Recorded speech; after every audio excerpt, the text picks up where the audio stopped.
Bonjour, c'est ici la calotte. J'ai quelque chose pour vous.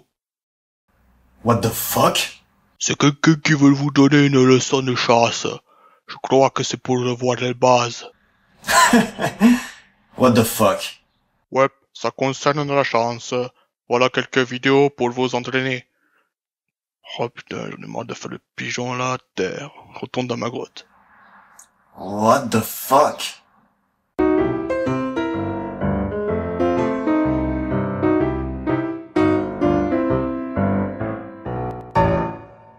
Yo!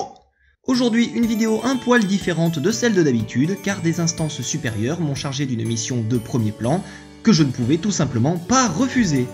En effet, il y a quelque temps de cela, un ami youtubeur à la chaîne Danse, fourni et possédant une réelle expertise dans le domaine du shiny hunting, a investi ni plus ni moins que dans le jeu Ruby Omega. Jeu sur lequel il y aurait beaucoup de choses à dire, mais qui n'est pas du tout le sujet de la vidéo du jour. Et un soir, alors que j'étais moi-même affairé à des choses absolument primordiales, l'individu me contacte pour m'annoncer qu'il a trouvé un shiny. Sans chercher, bien entendu. Et qu'il était en train de procéder à la captation des images. Comme il savait pertinemment que j'étais déjà surchargé par les vidéos que je devais monter pour ma chaîne YouTube, le bougre a tenu à apporter sa pierre à l'édifice en me proposant de réaliser une vidéo supplémentaire, une vidéo travaillée à partir des images réalisées au cours de cette soirée. Merci à Chrome. Mais le camarade, avenant et réaliste, n'allait pas se contenter de me filer de vieux fichiers MP4 mal branlés, mal cadrés et mal éclairés. Non, il avait également pris le soin de me fournir les screenshots des messages que nous avions échangés au cours de la soirée, ainsi que, plus important, un texte ma foi foutrement bien branlé évoquant les points clés de sa rencontre avec le shiny. Et voilà donc ce que nous allons faire aujourd'hui. Aujourd'hui, je vais vous narrer, avec ma voix mais avec les mots d'Achrome, cette épatante soirée où le rutilant chromatique est apparu.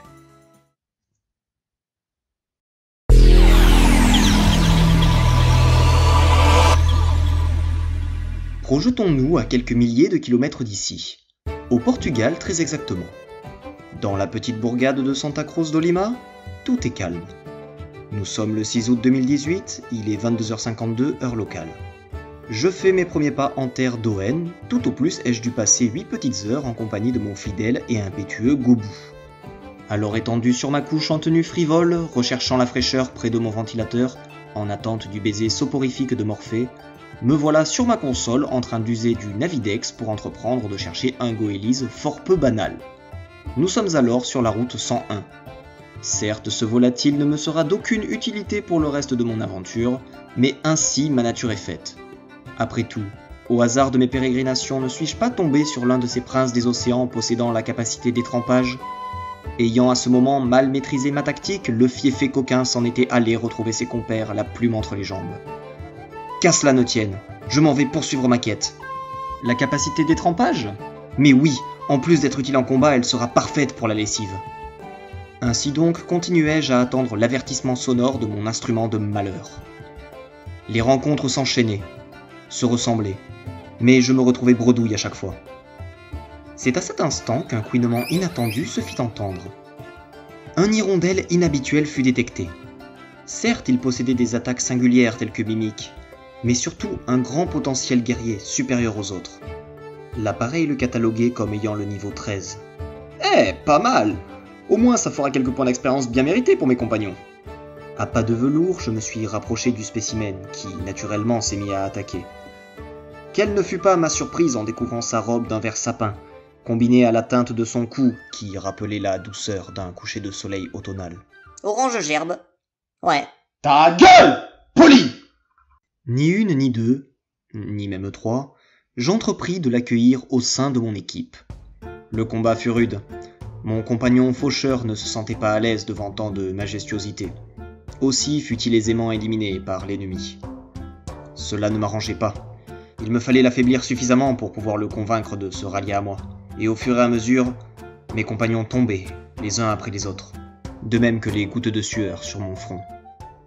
Les chances de victoire diminuant, je décidai d'envoyer son alter ego non chromatique, qui parvint à l'affaiblir un peu plus. C'est le moment de vérité. Avec la main ferme et décidée, je lançai une première Honor Ball, puis une deuxième, puis une troisième. Ah bah non, j'en avais que 2. La situation devenait critique. Je ne vais quand même pas l'attraper avec une Pokéball. Il mérite mieux. À cet instant, je me souvins que plus tôt dans la journée, mon Zigzaton avait trouvé une Super Ball en état de marche. Sans doute trouvée dans un caniveau au détour d'une rue de Clémentiville. Cette fois, c'est la bonne. C'est l'esprit plein de doute que j'ai lancé l'ultime assaut sur l'animal. Et cet assaut fut le bon. Au terme de la 3e secousse, plus rien. L'animal fut convaincu. La balle fut rapidement désintégrée pour être rapatriée dans le PC le plus proche. À peine avais-je enregistré son surnom dans mon Pokédex que je me suis rué dans le centre Pokémon le plus proche afin de faire la connaissance de mon nouvel ami. Et depuis ce jour-là, mon fidèle Eowing a rejoint mon équipe pour partager mes aventures.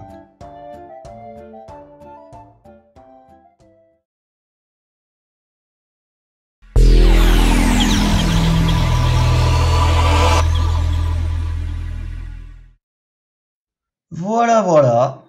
Ça, c'est une bonne chose de faite. Je tiens à rappeler qu'ici, aussi bien les images que le texte que je viens de vous narrer viennent d'Achrome lui-même.